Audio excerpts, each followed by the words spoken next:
Xo'p, yana bir marta assalomu alaykum. Sardor aka, xush kelibsiz. Alaykum assalom. Aka. Bizani loyihamiz, agar yangi kuzatuvchilar bo'ladigan bo'lsa, men qisqacha 30 sekund tanishtirib ketaman. Marshanba loyihamiz shu tajribasi 3 yildan baland bo'lgan mutaxassislar marketing shanbaligiga kelib hasharda ishtirok etishadi, subботnikda ishtirok etishadi shanbalikda.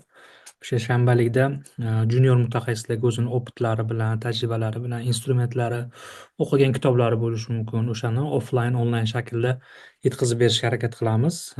Ko'pchiligimizdan so'raganimiz shu Kembridjda faoliyat yuritayotgan marketologlarni ishlari qiziq deb aytishgandi. O'shaning uchun sizni taklif qildik. Yana bir marta rahmat taklifimizga qabul qilganingiz uchun, rozi bo'lganingiz uchun.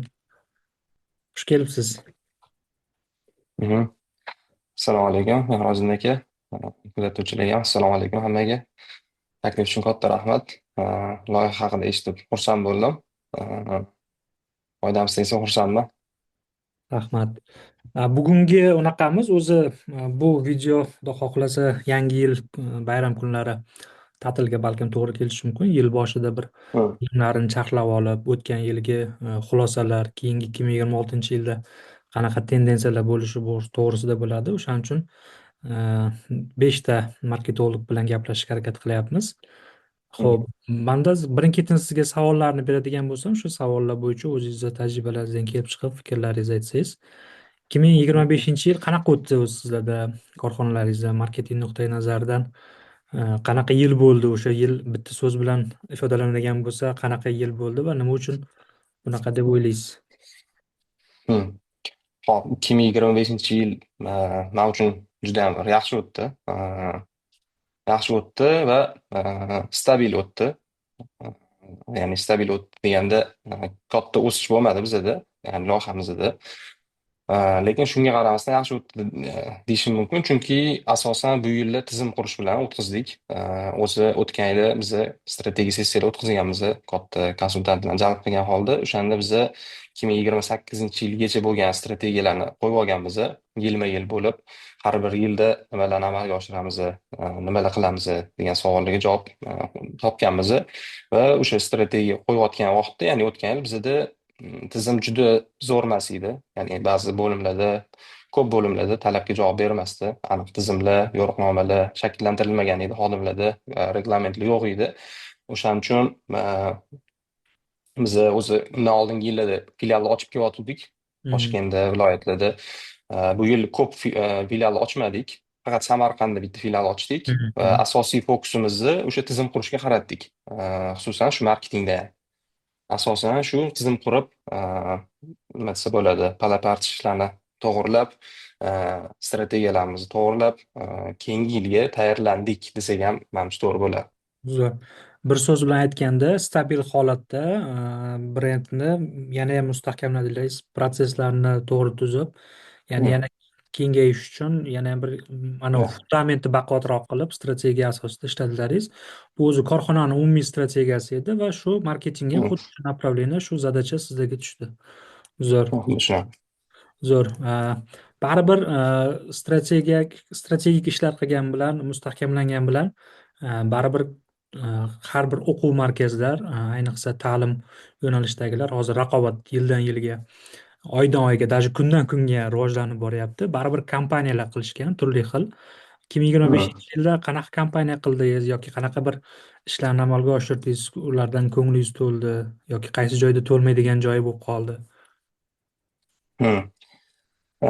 To'g'ri, endi stabil o'tdi degan bilan baribir bu hech nima qilmadik, faqat tizim qurdik degani emas. Marketing usiz yasholmaydi. PR kompaniyalar bo'lmasa, ayniqsa Kembridjda Tushunaman. PR kompaniyalar qildik. Yangicha o'sha qadamlar qildik, strategiya bo'yicha kommunikatsion strategiyalar yo'lga qo'ydik. Eng birinchisi, bu muhimi, bizda yangi proyekt Jahonskul maktabi ochildi. Aa, Asosan o'sha Jahon School'ni ochilishida sotuv qismida emas, marketingda, o'sha PR qismida bizani jamoa ishtirok etdi. O'zim boshida kontrolda bo'ldim.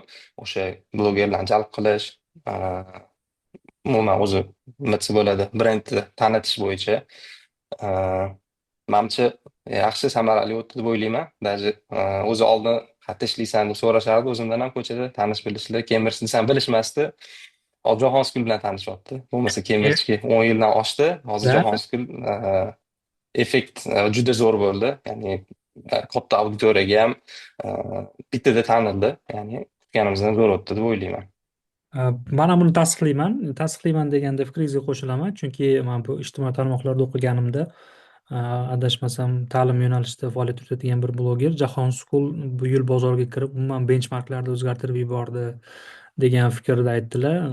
Bu qaysidir ma'noda bu biznes yutug'i, marketing yutug'i. Umuman olganda keyin manga sezilarli bir kompaniyalaringizdan, kommunikatsion strategiyalaringizdan Adiz Rajab bilan ishlaganlaringiz juda ham yoqdi. Buning uchun alohida rahmat. Respekt. Adiz Rajab bilan yaxshi kollaboratsiya qildingizlar и 30 yoshdan plyus, 30 plyuslarni yaxshi qamrab oldingizlar, manimcha. Shunaqa, shunaqa. Man ham mijoz bo'ldim, gap ochig'i. Mani anaqa Sirojiddin degan ismim bor. Ko'p joyda yaxshi kampanyalar qilsam, o'zim o'taman klient sifatida. Qanaqadir o'tishga harakat qilaman. Man ham U ham bo'ldi. klient bo'lib o'tib ko'rdim. Haqiqatda protsesslar yaxshi yo'lga qo'yilgan, ayniqsa sotuvda, boshqa qismida eslatishda yaxshi unaqa qilishibdi. Buning uchun alohida rahmat. Aha. Endi bunaqa yutuqlar o'zimizniki deydi-yu, lekin mag'lubiyat ham baribir bor deb o'ylayman. Siz qanaqa xato qildimu, mana shu narsada endi o'sha payt bilmagansiz shu narsani xato ekanligini. Keyinchalik mana qilganingizdan keyin mana shu xato bo'ldi. Shuni mana bu hozir tomosha qilayotgan junior mutaxassislarga nima sifatida tavsiya qilib ketardingiz? Mana shu qilayotganda mana bu xatoni e'tiborga olmagan ekanman, shunaqa narsa bo'lib qoldi deb bir ayta olardingiz. Mhm. Undan oldin o'sha Adiz aka bilan bo'lgan kompaniyani eslatganingizga rahmat. Endi hali katta effekt bo'lmadi bunda deb hisoblaganim uchun bu haqida aytmadim o'zi. O'shancha Jahon fikrlar aytdim. Siz o'zingiz aytganingiz menga katta anavi bo'ldi. Rahmat. Endi bu yilgi birinchi anaqamiz edi, ya'ni kompaniya. Buni hali davom ettiramiz keyingi yillarda. O'shaning uchun hali bu katta effekt berdi deb aytolmayman, chunki hali o'lchaganimiz yo'q ochig'i. O'shaning uchun ну effekt bo'layotgan bo'lsa xursandman. Hop, endi o'xshamaganlari ham bo'ldi, конечно. Biz odatda har yili avgust oyida Cambridge o'zi tug'ilgan yili, ya'ni 12 avgustda. O'shaning uchun biz taqdimotlar o'tkazamiz shu vaqtda. Bu yil ham qildik, taqdimot qildik, chunki o'zi katta bir infopovodimiz yo'q edi ochig'i. Ochig'ini aytaman, oldingi yillarda doim bo'lib kelgan katta infopovodlar, даже benchmark darajasiga olib chiqqanmiz. Masalan, sertifikatlarni yo'lga qo'yib o'tgan yillarda bizani bitiruvchilar IELTS olmasdan o'zimizni sertifikat bilan boshqa xususiy universitetlarga o'qishga to'g'ridan to'g'ri kirish mumkin bo'ldi. Shu narsani yo'lga qo'ydik va boshqa o'quv markazlari ham bu narsani sразу ko'chirish boshladi va bu уже hozir must have'ga aylanish boshlayapti, ya'ni yirik o'quv markazlar orasida. Bu yil lekin katta unaqa infopovodimiz yo'q edi. Shuning uchun biz yangi produkt, mini produkt zapusк qildik. Bu hozir ko'pchilik O'zbekistonda o'sha ketyapti bu narsa. Nima desa bo'ladi? Pullik obunalik anaqa. Podpiskali anaqa. Nima desa bo'ladi endi bu? Obuna Loyihada modeli. endi minida obuna modelida shunaqa ingliz tili, ya'ni IELTSga yo'naltirilgan kursni zapusк qildik. Bu o'sha har oylik obunasi bor. Adashmasam, 250 ming so'm edi oylik to'lovi. Bu katta o'qituvchilarni jalb qildik, bozorda taniqli bo'lgan Barnom Muqimova, Muxtasar English shularni jalb qildik va o'zimizning eng katta o'qituvchilarni ham jalb qilib, birgalikda o'sha produktni zapuskini qildik, ya'ni yo'lga qo'ydik. Lekin 1,5 oydan keyin o'sha fail bo'ldi loyiha. Zararga kirdik. Endi summalarni aytolmayman, yaxshigina zararda chiqdik. Endi nima desa bo'ladi? Asosiy muammo nimada bo'ldi? Ya'ni biz keyin buni tushundik, что bozorda ko'pchilik bu hozir podpiska modelida ishlayapti, ya'ni yaxshi monetizatsiya qilishyapti, lekin kimlar qilyapti deydigan bo'lsak, asosan ma'lum bir shaxslar, ya'ni kompaniyalarda men ko'rmadim bunaqa podpiska modelidan foydalanayotgan. Masalan, Alisher Kesayevda bor. parallel muhit bor, Aziz aka Rahimovni Xurshidakida bor, 1% bilim va boshqa hozir ko'p. Ya'ni bular hammasi shaxs bilan qurilgan. Ya'ni shaxs uchun sotib olasiz. Bunga eng Jazza. katta misol masalan Rossiya bozorida Gribinuk bunaqasini anomaliyasini misol keltirsa bo'ladi. Unda monetizatsiya juda zo'r. Har tomonlama biz o'rgandik. Oldingi qimmat kurslarni ham masalan bepulga qo'yib qo'ygan ichiga. Ya'ni juda ko'p offerlari bor. Biz o'shandan ilhomlandik.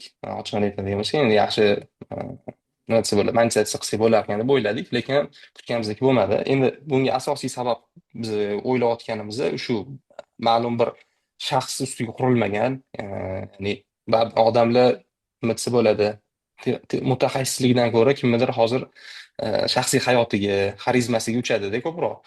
Hmm. O'shaning uchun ham o'zi barnoma qiymalarini tanlagandik, lekin shunda ham band bo'lmadi. Endi bu birinchi sabab. Ikkinchisi, bizada maktab o'quvchilari, o'shaning uchun 250 ming so'm balkim og'irlik qilgandir. O'zi odatda arzonroq. Masalan, bundan oldin ham qilib ko'rgandik, u ham fail bo'lgandi. Unda ikkita lavash puliga sotib oling degan offer bergandik. Bunisi sal qimmat bo'lib ketdi, chunki xarajatlarimiz bor edi. Endi bu yerda hammasini kostlari hisoblangan. O'shaning uchun endi shunaqa bo'lishi kerak ekan. Xudo xohlasa keyingi safar uni inobatga olib qaytaramiz bunaqa xatolarni. Zo'r, zo'r. Bu ham bitta opit deydi-yu, unaqa. O'zi marketingda to'g'ri, noto'g'ri narsa yo'q, foydali, foydasiz degan narsa bo'ladi deydi. O'zi Shunaqa. biznesda shunaqa. Boshida foydali deb o'ylaganimiz, o'sha baribir hali aytganingizdek, shaxsga yo'naltirilganda monetizatsiya yaxshi ishlaydi.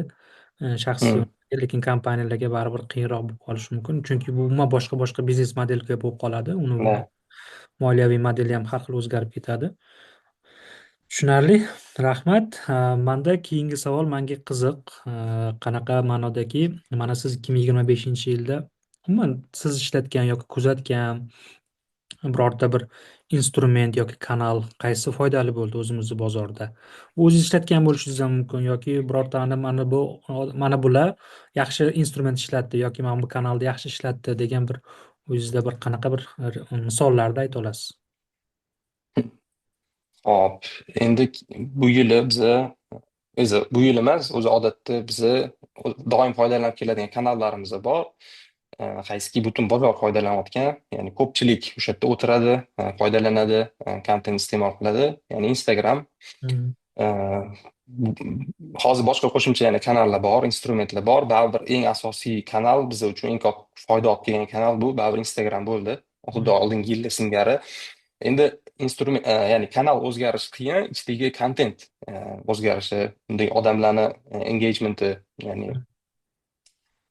masalan psixologiyasi, algoritmlar ozgina o'zgarishi mumkin. Biz muhimi kompaniya o'shanga moslasha olishi.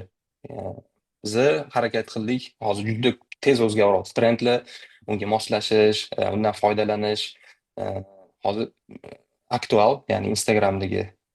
Biza masalan bu yili asosan shuni ayta olaman, Instagramdan nima desa bo'ladi, trendlarni vaqtida foydalanishga harakat qildik. Maksimal axlat olishga nima qilib bo'lsa ham, ya'ni anaqa qonun qoidalardan, qadriyatlardan chiqib ketmagan holda qo'l urdik va o'tgan yilga nisbatan o'lchadik. Biza deyarli 2,5 baravarga ko'proq axlat oldik bu yil. O. Bu nima demoqchiman? Instagramda o'zi eng ko'p bizani kuzatuvchilar va qo'shimcha kanal, e, masalan Telegram bo'lishi mumkin, YouTube bo'lishi mumkin, lekin Instagramchalik emas baribir hech qaysisi. Bundan Hmm. ko'ra Instagram o'zini kuchaytirishga harakat qildik biza va o'yladikki, qo'shimcha kanal qo'shgandan ham biza ko'proq effekt oldik. Hmm. Ee, Shu endi content marketing qisqa qilib aytadigan bo'lsak, shundan foydalandik ko'proq va qo'shimcha kanal yana bizda foydalanganimizni offline marketingdan foydalandik. Men ko'pincha hayron bo'laman, o'quv markazida foydalanmaydi Hmm. offline marketingdan. Ya'ni offline marketing deganda narxni anaqa reklamalar, bannerlar, billboardlar va hokazo, transportdagi reklamalar bo'lishi mumkin. Biz sekin kirib boryapmiz. Yaqinda Otabek Sharaf aka bilan ham gaplashganimizda buni hali ulush kattaligini tushuntirib berdilar. O'shaning uchun siz ham mana o'zingiz ham tasdiqladingiz, ko'chadagi Aziz aka bilan bo'lgan bannerlar, billboardlarni bekorga nima desa bo'ladi. Hozir mediada qilmadik ular bilan kompaniya, lekin imенно offlaynda qildik. Chunki Aziz akani offlaynda ko'proq odamlar taniydi. O'tgan ketgan baribir ko'chada yuradigan odam. tanimasligi qiyin O'zbekistonda yashaydigan odam Aziz akani va sekin-sekin bu tomonlarga kirib boryapmiz. Chunki hali ulushi onlaynga nisbatan katta offlaynda. O'shaning uchun bu ham bitta kanal sifatida hozir respublika bo'ylab bizada 15 ga yaqin bannerlarimiz bor. Xudo xohlasa keyingi yilda yana buni davom ettirmoqchimiz. Zo'r, zo'r. Aziz akani yana bir marta Aziz aka bo'lgan kompaniyani eslab qolishimga ham sabab, man o'sha yo'lni har kuni deyarli o'taman. Unaqa Hmm. unaqa most borku, unaqa. Beshyog'ochmi? Baynalminal. Yo'q, yo'q, bunaqa Beshyog'och Baynalminal o'sha ko'chadan. Hmm, hmm, hmm. Kembridjda degan unaqa holatda turibdi-yu. Ha. Oldin ham sizlarni reklamalar turardi u yoqda, Kembridj reklamasi turardi. Hmm. Bu safar menga yoqqani gap ochig'i shriftlar bilan o'ynaganlaringiz yoqdi. Ya'ni har Ha.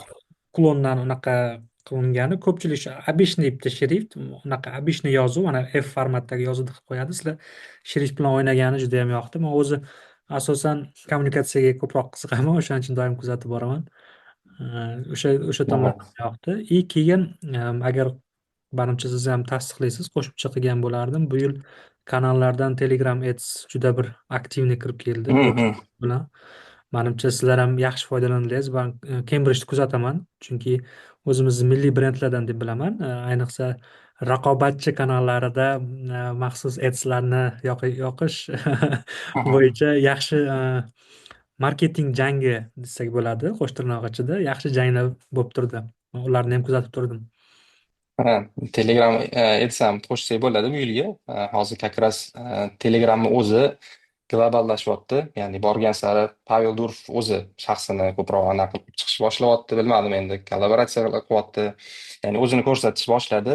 И monetizatsiyalarni oxirgi yillarda yo'lga qo'yayotgani uchun bilmadim, men kuzatuvlarim shunaqa. Amerikada ham, Yevropada ham arab davlatlarida ham Telegram juda ommalashdi, o'ta ommalashib ketdi. Ya'ni hamma Telegram kanallariga kirishni boshladi. Ya'ni o'zini bloglarini ochishi, bu yerda har xil username band qilish boshlashdi. Ya'ni hozir undan ham monetizatsiya qilib yuborishgan. Qo'shimchasiga Telegram Ads ham shunaqa O'zbekistonda hozir ko'pchilik уже foydalanyapti. Biz ham shu qator foydalanyapmiz. Endi hali nima desa bo'ladi? Lead narxlari zo'r hozircha. Raqobat hali kattalashmagani uchun lead narxlari yaxshi. Targetniki bilan solishtirganda, ya'ni Meta bilan solishtirganda plus minus bir xil bo'lib turibdi hozir bizning holatda. Ozgina arzonroq ham deyarli. Mhm. Shu bu yilgi trendlarda uni ham qo'shsa bo'ladi va qo'shimchasiga men yana bitta narsa haqida gapirmoqchi edim. Ozgina ko'proq gapirishim mumkin bu kanal haqida. Kanal deb olsak zo'r, buni ham bu именно ChatGPT, ya'ni AI nima desa bo'ladi? Sun'iy intellekt bilan, ya'ni o'sha muloqotda ko'pchilik baribir tavsiyalar so'rayapti. Masalan, oldin Google'da so'rashardi, keyin Mhm. bizani auditoriya Instagramda qidiradi ko'proq o'quv markazlarini. Hozir borgan sari ChatGPT, ya'ni hamma narsa bitta platformada jamlanishni boshlayapti. O'shaning uchun biz o'yladik ChatGPT o'zi yoki boshqa Gemini'mi, boshqalar qayerdan o'zi ma'lumot qidiryapti. O'shani biz tahlil qildik. Mhm. Tahlil qilganimizda ko'pincha Instagramdan beryapti. O'zi bu juda xato narsa. Chunki shu darajada ma'lumot kam deb o'yladim men. Veb-saytlardan topishi, masalan, masalan O'zbekistonniki bo'lmagan boshqa mahsulot qarasak, chet elda ko'pincha Redditdan oladi. LinkedIndan qarash mumkin. Har xil mashhur bo'lgan, ya'ni odamlarning fikri, ya'ni odamlarni gapini vazmi bor bo'lgan, vazmi og'ir bo'lgan joylardan fikr oladi va o'shani sizga saralab filtr qilib beradi. Bizda Instagramdan olyapti ko'pincha. Endi bor, to'g'ri. Qanaqa mahsulot qidirishingizga ham qaraydi va o'sha kuzatuvlarda ko'rdim men, ko'pincha O'zbekistonda ham spravочный saytlar bor. Golden Page, Yellow Page, endi bizada ta'lim sohasida kurs 24 top degan Mhm. saytlar bor. Oldin zo'r ishlardik bular bilan. Boshqa o'quv markazlari ham zo'r ishlardi. Keyin bularda anaqa pasaydi. Chunki o'zlariga trafik pasaygan. Hali ham zo'r emas, menimcha, ularda trafik. Chunki hech kim kirmasa ham kerak, Google'da qaraydi yoki ChatGPT chiqdi bo'pti, yana ham tushib ketgandir. Lekin ChatGPTni o'zi ham o'sha yerlardan ma'lumot tortyapti-da ko'pincha. Ya'ni ular manba sifatida olyapti-da u joydan. Manba sifatida oladi. Ha, manba sifatida oladi. O'shaning uchun bizni o'sha saytlarda ko'proq o'zimiz haqimizda ma'lumot qo'shishni boshladik. Bloglar Mhm. va anaqamizga erishdik, maqsadimizga. Hop, ChatGPTda hozir kirib, Toshkentdagi yoki O'zbekistondagi ismi eng zo'r o'quv markazi, eng yaxshi ingliz tili o'quv markazi qaysi desangiz, man har xil kruglarda sinab ko'rdim, bu narsani uyalib qolmadim. Har doim birinchida chiqarib beryapti. Bu endi shu qilgan ishlarimizni mahsuli deb o'ylayman. Endi bu güzel. narsa baribir o'ynaydi har doim. Kim qanaqa qidirishingizga, masalan, Cambridge bilan bog'liq shaxs bo'lsangiz, sizga bu yoningizda olib qo'yadi baribir. Ну, ko'p holatlarda begona insonlarda ham umuman uyaltirib qo'ymadi. Endi man tavsiya qilgan bo'lardim boshqa o'quv markazlariga ham, boshqa o'zimizdan bizneslarga ham o'sha har xil joylarda именно saytni oldin boyitish kerak ma'lumotlar bilan. Sayt razработка qilish kerak, bu bo'lishi shart va qo'shimchasiga mana shunaqa saytlarda, har xil boshqa saytlarda, новостной saytlar bo'lishi mumkin, SMIlarda chiqarib, bu yerda ham ma'lumotlarni ko'paytirish kerak. Zo'r. Bu umuman olganda sizni kompaniyangizni axlatini oshirishga, sizni maqsad Hmm. mijozlaringizni o'sha тем более siz aytdingizku bizani mijozlarimiz Instagram avlodda Z pokoleniyada. Ular Z Shunaqa. pokoleniya internetdan aktiv foydalanishadi. Men oxirgi 3 oyda Pix Kartarisa kanalida ham kuzatib turdim. ChatGPT birinchi o'rindan tushgani yo'qda yuklanishda. Hmm. Hozir ko'pchilik ChatGPT bilan dardlashyapti-da Z avlodimiz. Zo'r unaqa instrument aytdingiz. Katta rahmat. Men o'zimga ham bir joyga belgilab oldim. Konsultatsion proyektlarimga ham buni ishlataman. Men e'tibor qilmagan ekanman. Yaxshi unaqa qildingiz. Bu ham bir peer to peer metodda, ya'ni odam odamdan o'rganib, Hmm. nimadir o'rganib olib. Да. Bizani YouTube'da ko'rayotganlar bo'ladigan bo'lsa, ularga ham bir yaxshi instrument sifatida o'ziga belgilab oladi. Agar yoqgan bo'lsa, layk bosinglar, izoh yozinglar deydi-yu. Katta rahmat. Manda oxirgi savol desam bo'ladi. Menga juda ham qiziq. Sizni kuzatuvlaringiz bo'yicha 2026-yilda u bizani O'zbekiston bozorimizda, marketing bozori qanaqa tendensiyalar bo'lishi mumkin? Qanaqa kutuvlaringiz, ajdanalangiz qanaqa sizda?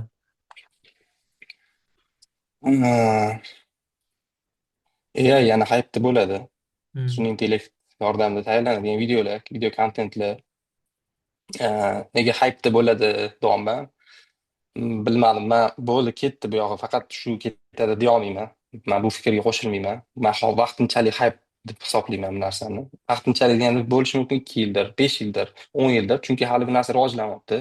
To'liq bir mukammal holatga yetib kelmadi hali. Hmm. O'shaning uchun hozir hype'da. Hozir asosan bu sun'iy intellekt bilan tayyorlanayotgan videolarni shu yo'nalishda kurs sotadiganmi yoki asosiy faoliyat shu bilan bog'liq bo'lgan insonlar qilyapti. Э, Chunki oldin ham bo'lgan bunaqa narsalar. Har xil anaqa bilsangiz, yoshligimizda programmalar bo'lardi, rasmlarimizni zo'r-zo'r Photoshoplar qilib berardi-da. Pixel, Bitta foydalanasiz. Pixel Hmm. degan unaqa P O'shanga o'xshagan 366, Snapchatlar P bo'lardi. 366 lar bo'lardi. Xuddi o'sha, rang-barang Deyarli tengqurmiz-ku. foydalanardik. Ha, rang foydalanardik, o'shandan qiziq bo'lardi. 2 kundan Talabada. keyin bo'ldi, уже qizig'i bo'lmasdi. Hozir sun'iy intellekt bilan har kuni kirib video yasab o'tirmaysizda masalan. Endi bu biznesda foydalanish mumkin, lekin baribir bizni hissiyoti bor bo'lgan bir mavjudotmiz. O'shaning uchun menimcha уже ko'rgisi kelmaydi odamlar bu videolarni. Уже hozir zerikishni boshlayapti.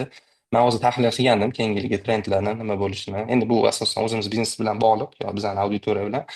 Eee, Baribir bizlar yosh bo'lgani bilan samimiylik, insoniylik ya'ni tutadi. O'shaning uchun hype, lekin hype bo'lgani bilan bizga baribir axlat kerak. Biza baribir o'zimizni tanitishimiz, ko'rsatishimiz kerak. O'shaning uchun baribir bu bilan parallel ketishimiz kerak deb o'ylayman. Biz ham foydalanamiz, masalan, umuman chekka chiqarib yuborish kerak emas. Наоборот, bilib turish kerak.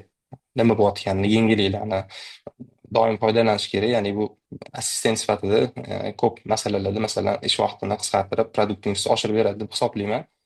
Qo'shimchasiga trendlar haqida asosan so'roqsiz, tendensiyalar. Tendensiya qanaqa bo'lishi mumkin? Kichik biznes masalan o'rta, faqat u sizni misolingizda emas, Cambridge masalan siz Ha. mutaxassislar sifatida nima tavsiya qilgan bo'lardingiz? Mana bu hamkasblaringizga, biznes egalari kuzatadi blogimda.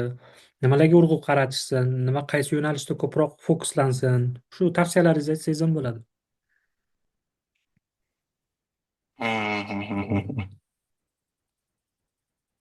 Aa,